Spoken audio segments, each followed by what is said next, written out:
কে রে, তুই বসে পড়ছিস কেন? আমার কাজের ছেলের কাছে তুই মাপ চাচ্ছিস?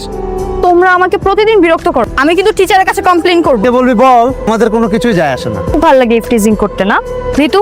টিচারদেরকে বলে কোনো কিছু হবে, তুই একটা কাজ কর, 999-এ ফোন দে। তোদের সাহস অনেক বেড়ে গেছে তাই না? দেখ আজকে তোদের কি করি। Hello madam. Golam, ji madam. আমাকে ভার্সিটির কয়েকটা বখাটে ছেলে অনেক বিরক্ত করছে। আমি আসতেছি ম্যাডাম। আর কাউকে পাইলি না, তুই গোলামকে ফোন দিছিস কেন? দেখ না গোলাম কি করে। তুই গোলামকে চিনিস না। গোলাম? সেটা আবার কে রে? এটা তো ঠিক চিনলাম না। গোলামকে একবার আসতে দে, তোদের এক একটা এমন অবস্থা করবে জীবনেও ভুলতে পারবি না। 2 টাকার ছাগলের বাচ্চা এসেছে বাঘের কাছে। আয় ছাগল।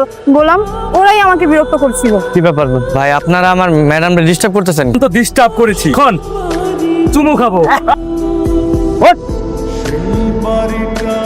আর কখনো এরকম করবো না।